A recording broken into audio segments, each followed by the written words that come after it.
everybody. Welcome back. We're glad you're joining us. Hopefully you've got maybe a group of people around you to watch this with.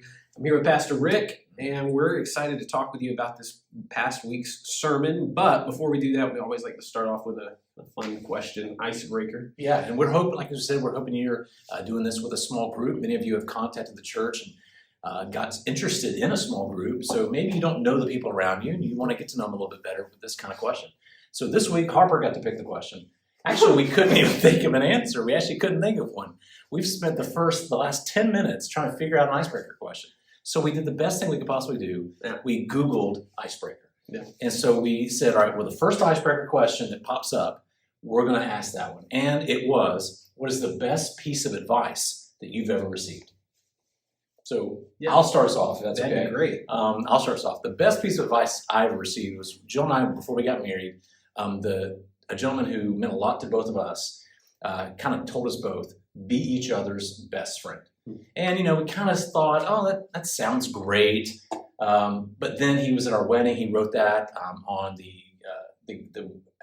what's the visitor book? He wrote that, be each other's best friend. And it's just something that stuck with us. We thought it was kind of a cheesy kind of advice, but it really was something we did. And to the point where we are each other's best friend. We talk about things all the time. We goof. The person I laugh with the most is my wife. And so we enjoy one another's company because we realize that someday the kids will be gone and it'll be us and we'll be each other's best friend. And so it just becomes something that we took. I remember when I was interviewing for a job, one of the pastors there asked me, what comes first, this job or your family?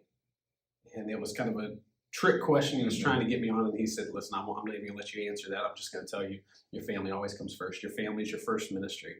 And without that ministry, you have no other ministry. Yeah. And so from that, it was something that I remembered when Sydney and I were engaged, or maybe even getting married, already married, but very early on, before any kids or anything. And that's something that's always stuck in my mind, of kind of focusing on the family first, because from that comes every other ministry. And whether you're in full-time ministry or not, wherever you are working, wherever you are around people, anything like that, that's your ministry, but your family is your first ministry. Yeah.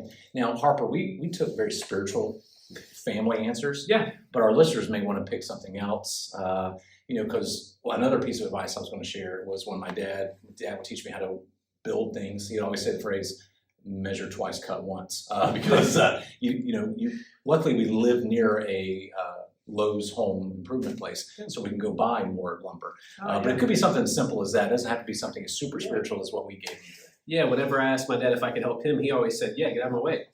There we go. That could be your advice. So we want to pray for Pastor Harper with stuff he's dealing with. No, I'm fine. All right. So take this time right now with your group and discuss, what is the best piece of advice you ever got?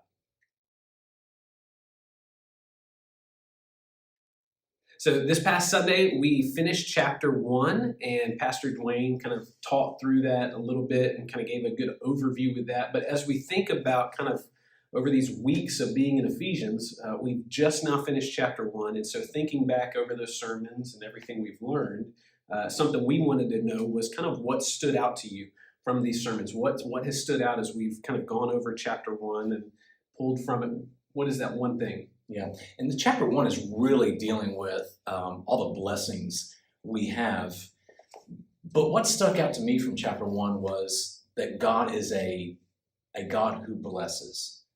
That he's one who is giving rather than receiving blessing. And we talked about this in one of our previous videos, where a lot of world religions depict a God who you have to impress, you have to give things to. Yeah. But what we see in Ephesians 1 is a God who gives. And that would have been something totally different for the Ephesians people, the people of Ephesus, to hear, because they're used to those Greco-Roman gods who must be blessed. But this God, Yahweh, the God of Israel, is a God who blesses. And that was something I read it 1,000 times, but it never stuck out to me until that time. Yeah. Yeah, as I think back to the sermon on Open the Box.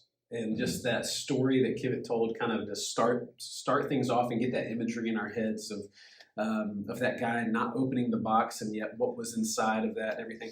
But then kind of what stood out to me was this that I wrote down. We attempt to grab the heavenly agenda with an earthly mindset.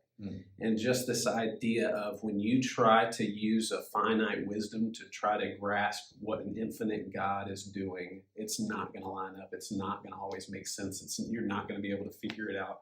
And just that vast difference of if I'm trusting an eternal God that's all powerful to do what only He can do, then it's got to be something that's outside of my realm of understanding, and that's got to be okay. Yeah, I think I'm like with you with Ephesians 1. I'm seeing what little I do in regards to salvation and the blessings, and it goes countercultural to what we're taught, that what you receive is a result of your input. But what I'm getting from Ephesians 1 is it's all grace. Yeah, that's great. And we'll take some time and talk with your group and just share kind of what has stood out to you from our study so far through chapter 1 of Ephesians. Well, our second question for this discussion time is from Pastor Dwayne's sermon this Sunday, where he's focused on verse 8 of chapter 1 about God lavishing His rich grace upon us. And he went really in depth on what that looks like. He said how we are accepted, we are adopted, and we are assured of future in heaven. And so the question I want to ask would be, what are the effects of our understanding that God lavishes His love toward us? Now, that may sound like a difficult question, but what should be, what could be the effects that God has given us this great love? Yeah, what I think of is I think of the idea, kind of that idea of adoption, that idea of we have an identity because of that lavishing that He has shown us. And so, in that picture of adoption, there was nobody before God that loved us. There was no one before God that was taking care of us, and so He comes in where we are without, and He gives us that love, and He gives us He takes us in as though we're His own, even though we're not, and even though we're undeserving of it. There's nothing we've done to deserve that, and yet He's gracious in extending that to us with no strings attached. Yeah. And for me, I saw in verse 9 where it says He made this known to us, and that's a neat thing. And being the nerd that I am, I had my Greek out. I was looking at it while we were going through it, but I wasn't just reading from my Greek, so people think I'm pretty awesome. I had my English translation there too. But the Greek word there for making known is a neat word, which usually refers to God giving a special knowledge, some kind of knowledge to someone that they could go in turn and give it to others. So it's the idea of God giving it to humans and humans giving it to other humans. And so I just try kind of thinking through that one of the effects of God's rich love on me should be me sharing that rich love with someone else. Yeah. I've heard it said, it's been said so many times, I'm not sure who said it first, but that Christianity is just one beggar telling another beggar where to find bread. And so I think one of the effects it should have on me is I ask myself the question, am I motivated to share that rich love with others, or do I just kind of hold it? Not willingly, not trying to hoard it, but rather I'm not sharing it as much. Maybe I'll get caught up in the busyness of life and let those things distract me. But that I should be sharing with other beggars where to find bread. Yeah. We'll take this time right now to discuss this question. What are the effects, or what should be the effects, of our understanding that God has lavished rich love on us? How should that affect our lives? So kind of playing off of kind of what Pastor Rick said about, sharing your faith and being able to tell other beggars where to find food, essentially.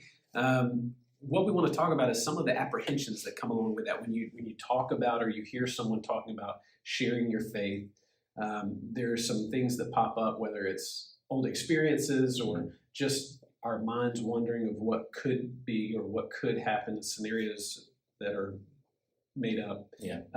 But talking about this, what are some of the apprehensions of sharing your faith? What kind of comes up when we talk about that? Yeah, and you mentioned several things there. A couple of things. We fear of, I think I could say I fear what could happen. How could I be received?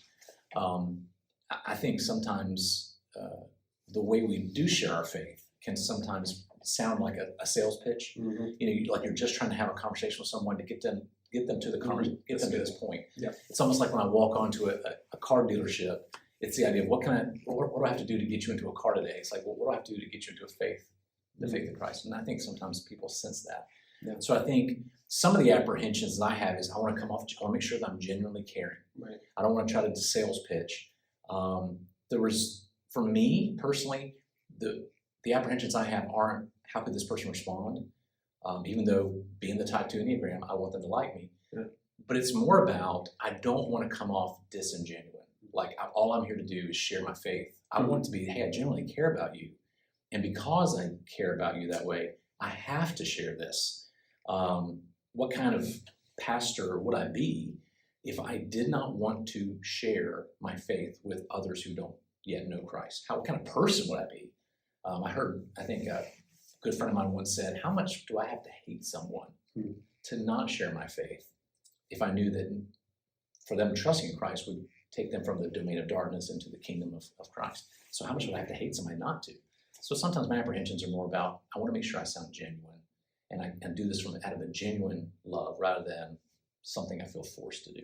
Yeah, and I think part of that too, part of the difficulty with that is then, okay, if they don't respond the way that you would like them to, how do you handle that? Okay, have a good day, see you on your way. Or can that relationship continue even if maybe you don't agree on that, or if you don't, how does that work? And so, definitely some apprehensions there. I think of, there's a lot of things, but one of the things I think of is, especially in our day and time now, is am I coming across closed-minded? Is this, if people start hearing me share my faith, are they going to assume that I'm like other Christians they've heard of in the news or on social media that are maybe come across more hateful, come across closed-minded like that, and just, I don't want to come across that way, and so I try to stay away from that maybe. And so maybe that apprehension is, kind of that same way of wanting to communicate genuine love and care, but without doing so in a way that is a complete turnoff of, I'm going to react this way if you don't accept this, or if you don't believe me, or if you don't follow what I'm saying here. And so it's that kind of that tough balance of even, I love them, but then also I want to make sure they know that I love them, and how do I communicate that without coming across this way?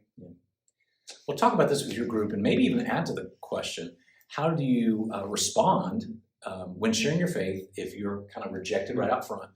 How should you respond rather than, like you said, all right, well, I'm done, have a good day.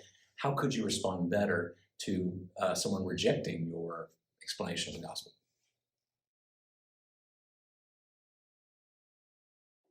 Well, thanks for joining us. We're glad you were able to be here with us, and we're hoping again that you continue to meet with your small group and talk about these things that we've been discussing in the book of Ephesians. Next week, we'll be looking at Ephesians chapter 2, getting ready to jump into a new section. It's kind of exciting. As always, if you want to look at past videos, you can click on the screen. There's also a place where you can click on past sermons so you can get caught up in this Death to Life series of Ephesians. Yeah, thanks for joining us, and see you next time.